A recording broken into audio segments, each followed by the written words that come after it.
જ્યારે એન્કાઉન્ટર શબ્દ યાદ આવે ત્યારે ગુજરાતની રાજનીતિ એ હંમેશા તમને એના દ્રશ્યો સામે આવે, કારણ કે આ ગુજરાત છે કે જ્યાં કેટલાય બધા પોલિટિકલ એન્કાઉન્ટર થયા છે. આ ગુજરાત છે કે જ્યાં કેટલા બધા અધિકારીઓએ કોઈના કોઈ કારણોસર એન્કાઉન્ટર કર્યા છે. આ એ ગુજરાત છે કે જ્યાં બોગસ એન્કાઉન્ટરની અંદર ઘણા બધા અધિકારીઓ સાબરમતીની હવા પણ ચાખી આવ્યા છે.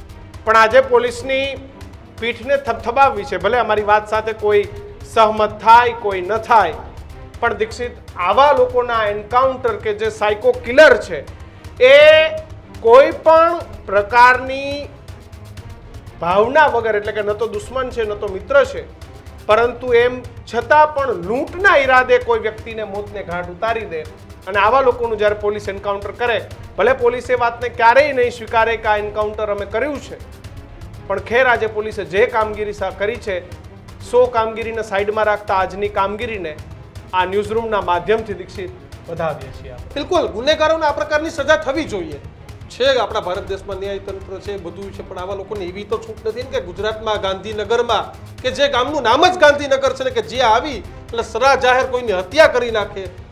એ અમદાવાદ, આ એ ગાંધીનગર છે, એ ગુજરાત છે કે જે ગાંધીનું ગુજરાત છે, અહિંસાની વાત કરીએ છીએ, અને ત્યાં જો આ પ્રકારની કાર્યવાહી, અને જો પોલીસની વાત માનીએ તો આ સાયકો કિલર એટલો સાયકો હતો કે જેને પોલીસની બંદૂક છીનવવાનો પ્રયત્ન કર્યો, અને ત્યાં તેને આ જ પ્રકારનો લોહિયાળ ખેલ ખેલવો હતો. પરંતુ એ જ સમયે ગુજરાતની બાહોશ પોલીસે આ જ વ્યક્તિનું ત્યાં ઢીમ ઢાળી દીધું, ત્યાં એન્કાઉન્ટર કરી દીધું. આ જ મુદ્દે આપણે ચર્ચા કરી છે, કારણ કે કિશને કહ્યું ને ઘણા બધા આવા એન્કાઉન્ટર હતા, બોગસથી લઈને પછી ઘણા બધા અધિકારીઓમાં નિર્દોષ પણ. અને આજની આ ઘટનામાં Gandhinagar range IG Virendrasinh Yadav, Gandhinagar police Ravi Teja Vasam Shetty, Adalaj પોલીસની આખી ટીમ, અમદાવાદ ક્રાઇમ બ્રાન્ચની ટીમ અને સમગ્ર ગુજરાત પોલીસને ખૂબ ખૂબ અભિનંદન આપીએ છીએ કે આજે ખરા સમયે લોકોને એક સલામતીની જરૂર હતી, એક સિક્યુરિટીની જરૂર હતી. દાખલો પણ બેસાડ્યો કે તમે કાલ અમદાવાદના રિવરફ્રન્ટ પર ફરતા હોય ને કોઈ તમને લૂંટના ઈરાદે આવીને તમારી કરપીણ હત્યા કરી નાખે, આ તો કેવી રીતે છે?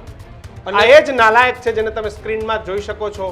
આ એ જ, આમ તો આપણે ત્યાં કહેવત છે કે કોઈ મૃત્યુ પામે પછી એની પાછળ શું ખરાબ વાત કરવી, પણ આ એ જ વ્યક્તિ છે કે જેને કોઈ પણ કારણ વગર એક યુવકનો જીવ લઈ લીધો. અને અનેક કેસ, ઇશરત જહાથી લઈ અને તુલસી પ્રજાપતિ સુધીના અનેક એન્કાઉન્ટરના કેસને, એમાં ડીજી વણઝારાથી લઈ અભય ચુડાસમા, તમામ સિનિયર અધિકારીઓ ક્યાંક ને ક્યાંક વિવાદમાં આવ્યા હતા. પણ એ આખો પોલિટિકલ ઇસ્યુ હતો, મુદ્દો હતો, પણ તો હાર્ડકોર ક્રિમિનલ હતો, અને જેની હત્યા છે તે એન્કાઉન્ટર છે તે થયું છે.